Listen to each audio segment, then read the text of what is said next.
What's up, everybody? Welcome back. Unit 4 Math, worksheet 415. We've done sine. Now we're going to look at cosine. We're going to find the side using cosine. Big flashing red flag warning sign.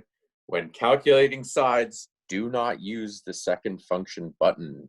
In this one, we're just going to use the function as it is supposed to be used, straight up, straight across. All right. So cosine is ka, right? So ka toa. Ka. C-A-H. In that order, C-A-H. That's funky A, but it's what it's supposed to be. Almost looks like a W. That's how great my handprinting is. C-A-H, meaning it is adjacent over hypotenuse. So if this is the side we're looking for, we are dealing with the H and the A sides and the angle. In this case, if we're finding a side, we're either going to be looking for the H or the A, and we're going to use the angle. So, for example,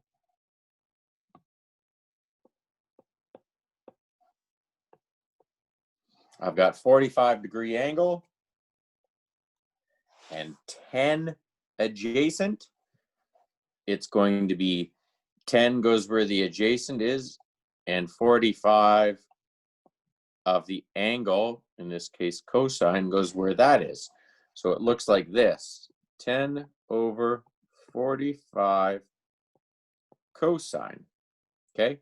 What it looks like on a calculator, what you have to tell your calculator to do is 10 divided by, that's what over top of means, right? 45-degree cosine, in that order. And don't forget to press equals at the end, okay? So cosine is the last function you're going to use. The 45 always comes before, or the degree, I suppose, always comes before the function. In this case, it's cosine. So 10 divided by 45 cosine equals 14.14213562. Okay, that's our answer. Whatever that is the hypotenuse, okay? Because we used cosine and we used A, that means we found the H. And that makes sense to me. We know the hypotenuse is always the longest side. It's slightly bigger than 10, but it's not monumentally bigger, like 142 or something huge.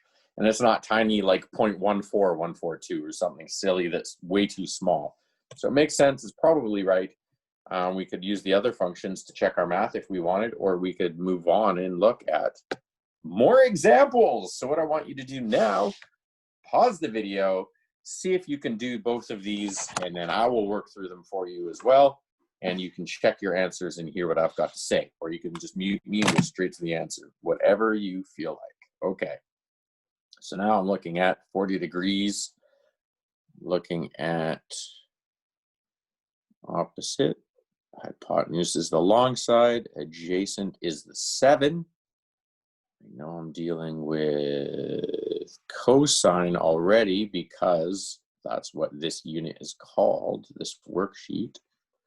So ka toa, ka means adjacent over hypotenuse. In this one, I have adjacent and I have the angle.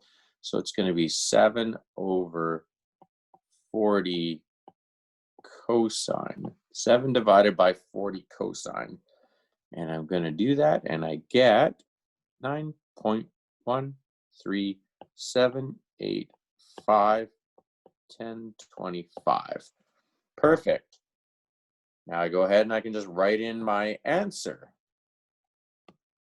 Now I know the hypotenuse.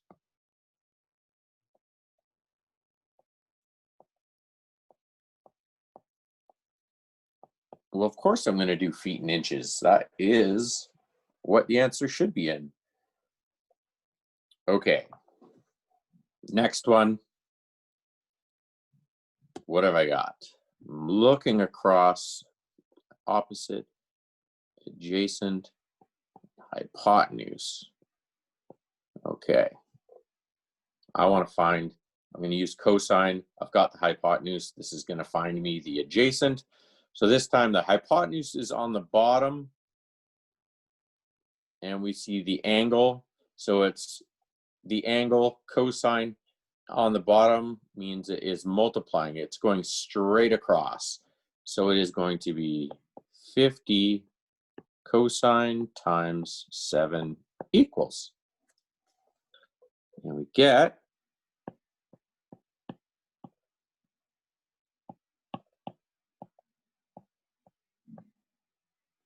whew, that's good. That makes sense. It's less than 7, but it's not a ridiculous number. And what is that? What is that break down to in feet and inches for our adjacent? It breaks down into, this is a tricky one. Go ahead and pause it. See if you can get it right in feet and inches. What is it? 4 feet. Very obviously 4 feet. But what does this break down to? That times 12 equals, and then keep the real number and break that down, times 16 for sixteenths, and you get 4 foot 6 inches. 16 sixteenths, 15.9 sixteenths is 16 sixteenths, which is a whole inch, which means it goes from 4 foot 5 to 4 foot 6. Tricky, tricky, but I can't fool myself. I'm writing these questions, so 57 degrees and 12 foot. What is the 12 feet? It's the hypotenuse. We're trying to find the adjacent, and the opposite we don't really care about right now. Okay, okay. I see what you're doing. Just as a reminder to myself,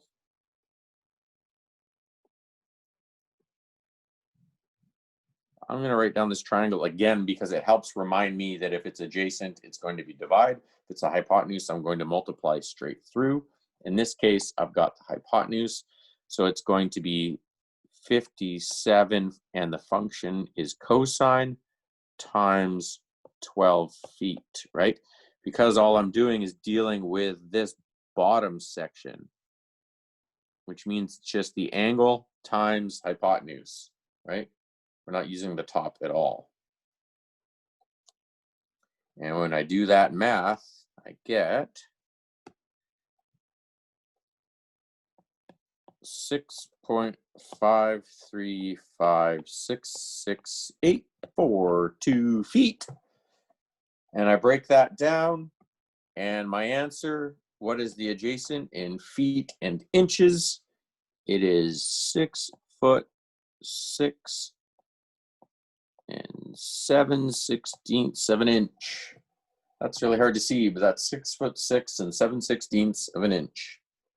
All right, all right, all right. Now we've got another one. Our angle is looking across. We see opposite. We're looking for the hypotenuse, and we have the adjacent. So it's adjacent over top of the angle in this one. So it is 44 over the cosine of 38, right? Okay, equals 44 divided by 38 cosine is what you're going to put in your calculator, and what you're going to get when you press equals. Remember, don't forget to press equals. That is very important, or you're going to get a screwy number. 836.80146, and that is meters. So what is our answer in meters to the nearest millimeter? It's 55.837 meters. 7 millimeters is the nearest millimeter, I apologize. That's it, we did it. Cosine. So it's really starting to see what's happening here. I imagine you can figure out what tangent is, but what we're going to do is do it anyway. So I'll catch you on the next video, and we'll run through tangent.